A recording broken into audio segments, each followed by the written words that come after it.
तो आज की क्लास में हम पढ़ने वाले हैं इस टॉपिक के बारे में, जो नेक्स्ट स्टेप है हमारा टॉपिक वाइज। क्योंकि हमने अब तक थियोरी में तो माइक्रोस्पोरेंजियम, माइक्रोस्पोरोजेनेसिस ये सब पढ़ा है, प्लस मैंने थियोरी में तुम्हें इन सब लेयर्स के बारे में बता दिया है, लेकिन अब तक मैंने 3D में नहीं समझाया था। तो ये तो तुम्हारी बिल्कुल ही बुक का डायग्राम है, ये थोड़ा सा मैंने ना अपनी तरफ से भी इनपुट देके इस टाइप का डायग्राम बनाया है। आप अपनी बुक से मैच करोगे, उसमें एक एक सेल को बॉक्सेस की तरह बनाया, मैंने बस लेयर वाइज सेल्स को ऐसे दिखाया, मैंने पूरी लेयर भरी हुई नहीं दिखाई। ठीक है, उसको इमेजिन आप उससे कनेक्ट कर लेना, इमेजिन करके। ठीक है, तो पहले इसकी बात करते हैं, ये क्या है।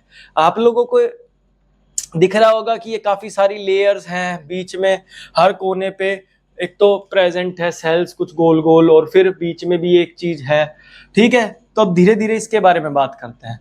तो ये जो मैंने स्ट्रक्चर बनाया हुआ है, ये आपके एंथर का सेक्शन है, हॉरिजॉन्टल सेक्शन। ठीक है, जैसे मान लो आपका एंथर मैंने बताया था एक ऐसा सा स्ट्रक्चर जिसके नीचे एक फिलामेंट होता है जो प्लांट के फ्लावर के बेस में जाके कनेक्ट करता है। याद होगा आप लोगों को, बहुत सारे एंथर्स होते थे फ्लावर में, और अगर बीच में एक ऐसे ओवरी भी प्रेजेंट हो सकता है, ठीक है, स्टिग्मा स्टाइल ओवरी। ठीक है, लेकिन अभी मैं इस एंथर को अगर ऐसे कर दूं, इन एंथर्स को ऐसे आगे से तो दो ही दिखेंगे, लेकिन मैं बताया था ना बाई लोब्ड होते हैं, दो लोब जो तुम्हें दिखाई देते हैं, और डाइथीकस होते हैं, हर लोब में भी दो थीका प्रेजेंट होता है। तो अगर मैं इसको ऐसे करूंगा तो ये आपको ऐसे की बजाय ऐसे दिखाई देगा। ठीक है, समझे, ऐसा सा दिखाई देगा क्योंकि पीछे भी ऐसे ही दो हैं एक्स्ट्रा। ठीक है, अब इसी को जब मैं ऊपर से इसको काट दूंगा ऐसे करके, तो मुझे इसके अंदर की चीजें दिखाई देंगी जो कि कुछ ऐसी होंगी। अब वही बात कर लेते हैं, मतलब ये जो एक ट्यूब है ये इस एक के अंदर है, ये इस दूसरे के अंदर है। ठीक है, ऐसे समझना। अब बात कर लेते हैं ये चीजें हैं क्या। फिलहाल के लिए मैं इसे रब कर देता हूं ताकि हमारे पास बोर्ड पे स्पेस निकल आए। ठीक है, अब देखो, सबसे पहले तो बीच में ये कनेक्टिव टिश्यू, तो जो आपका फिलामेंट है वो आपके इस एंथर से कनेक्ट किसकी मदद से होता है, यहाँ पे कनेक्टिव टिश्यू, ये फिलामेंट का वो वाला पार्ट है जो एंथर के अंदर तक जाता है। ठीक है, अब फिलामेंट का क्या काम था, फ्लावर से कनेक्ट करा के रखता है वो आपके एंथर को। ठीक है, अभी के लिए बस इतना ही समझो। ठीक है, अब नेक्स्ट बढ़ते हैं हम, बाहर से हम करेंगे आउटर टू इनर लेयर देखेंगे। ठीक है, तो ऐसे ऐसे अंदर की तरफ जाएंगे। ठीक है, तो सबसे पहली लेयर जो आती है वो आती है फर्स्ट हमारी एपिडर्मिस। मैंने बताया था कि एपिडर्मिस अपर आउटर लेयर को कहा जाता है, चाहे वो किसी की भी हो, एनिमल की हो, प्लांट की हो, किसी भी चीज की, उसको क्या कहा जाता है, एपिडर्मिस। एपिडर्मिस के जस्ट बाद हमारी आती है एंडोथीशियम, जो एपिडर्मिस की अंदर वाली लेयर का नाम है, इसीलिए इसके नाम में ही आता है एंडो। और ये होती है सेकंड लेयर, जो कि ये बाहर वाली एपिडर्मिस थी, ये एंडोडर्मिस की लेयर है, या एंडोथीशियम बोल लो यहाँ पे इसे। ठीक है, एंडोडर्मिस नहीं बोलते, यहाँ पे इसका नाम एंडोथीशियम है। थर्ड में आते हैं हम मिडल लेयर्स। अब इसमें मिडल लेयर एक दो तीन जितनी भी हो, सारी मिडल लेयर्स में आ जाती हैं। ठीक है, क्योंकि बहुत सारी हो सकती हैं, अब हर लेयर का नाम रखें ये तो जरूरी नहीं है, तो बाकी सबको मिडल लेयर्स में काउंट करके लास्ट हम जो चौथी लेयर की बात करते हैं वो है हमारी टेपिटम। टेपिटम ये वाली लेयर है, ये सबसे अंदर वाली, ये थोड़ी सी मिटा के और फिर से बना के दिखा देता हूं।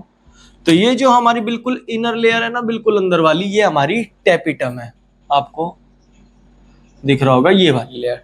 ठीक है, तो टेपिटम के जस्ट अंदर हम जैसे ही पहुंचते हैं तो हमें देखने को मिलता है हमारा माइक्रोस्पोरेंजियम। ये जो स्ट्रक्चर आप देख रहे हो ये पूरा, और माइक्रोस्पोरेंजियम ये बाहर वाला मान लो माइक्रोस्पोरेंजियम का स्ट्रक्चर है, तो इस माइक्रोस्पोरेंजियम के अंदर क्या प्रेजेंट होता है, ये जो इनर सर्कल है ये वाला, ये है हमारा स्पोरोजीनस टिश्यू।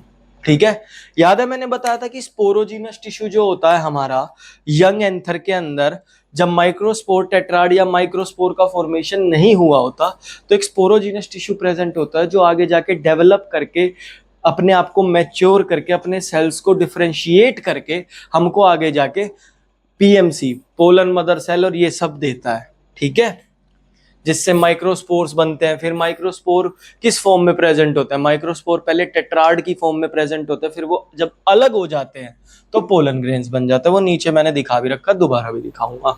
अभी के लिए यहाँ तक आप लोगों को समझ में आया? Microsporangium, sporogenous tissue, middle layer, epidermis, endothecium, tapetum और कनेक्टिव टिश्यू। तो ये वाला स्ट्रक्चर आई होप अभी तक आपको समझ में आ गया। जैसे यहाँ है वैसे ही यहाँ है, वैसे ही यहाँ है और वैसे ही यहाँ। अब मैंने इसके इस कोने को खोल दिया, बड़ा कर दिया, तो ये आउटर से इनर ऐसे समझ लो, ठीक है? कि ये कुछ ऐसे जा रही है। मैं थोड़ा रेड मार्कर से दिखा देता हूं कि जैसे ऐसे जा रही है ना, वैसे ये ऐसे जा रही है, ठीक है? तो अब ये समझना, सबसे पहले वही वाला सेम कंसेप्ट रिवाइज कर लो। सबसे पहले बाहर क्या आती है? एपिडर्मिस की लेयर, ये उसके अंदर के सेल्स हैं। देन आती है एंडोथीशियम, फिर ये उसके अंदर के सेल्स है, ये एंडोथीशियम है। देन उसके बाद हमारी मिडल लेयर्स भी आएंगी। अब वो 1 2 3 कुछ भी हो सकते हैं, मैंने यहाँ पे एक ही दिखाई है। फिर आती है टैपिटम, ये सबसे इनर लेयर, जिसके अंदर सिर्फ अब सेल्स प्रेजेंट होंगे, लेयर्स प्रेजेंट नहीं होंगी। अब जैसे ही इसके अंदर जाते हैं तो ये तो है माइक्रोस्पोर टेट्राड या माइक्रोस्पोर कह लो सबको, ठीक है? और ये जो सेंटर में दिख रहा है, ये माइक्रोस्पोर मदर सेल, जो माइक्रोस्पोर्स को बनाता है, ठीक है? यहां तक आप लोगों को क्लियर हो गया हो, आई होप सो। अब ये माइक्रोस्पोर टेट्राड, जैसे ही माइक्रोस्पोर मदर सेल ने जैसे ही माइक्रोस्पोर का फॉर्मेशन किया तो माइक्रोस्पोर से माइक्रोस्पोर टेट्राड बनता है। फिर आपको मैंने बताया कि ये जुड़ा हुआ जब तक है, जब तक तो माइक्रोस्पोर टेट्राड कहलाएगा।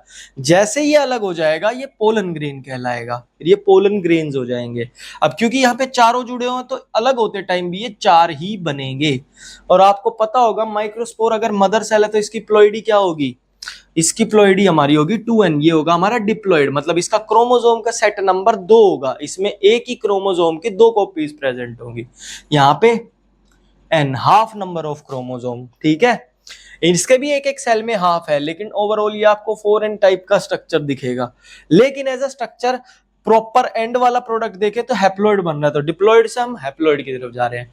अब यहां तक समझने के बाद आप एक छोटी सी चीज ये देख लो कि मैंने बताया था ये पीएमसी का मतलब है पोलन मदर सेल, ठीक है? और इसी को मैं लिख सकता हूं एमएमसी, जिसको मैं बोलूंगा माइक्रोस्पोर मदर सेल, ठीक है? पीएमसी या एमएमसी माइक्रोस्पोर प्रोड्यूस करती है। माइक्रोस्पोर आगे जाके हमारे पोलन ग्रेन्स में डेवलप होते हैं, ठीक है? और इस पीएमसी से पोलन ग्रेन या फिर माइक्रोस्पोर के फॉर्मेशन को क्या कहते हैं? माइक्रोस्पोरो, अब मैंने याद है बताया था एक टर्म जेनेसिस। जेनेसिस मतलब जनरेट होना, बनना।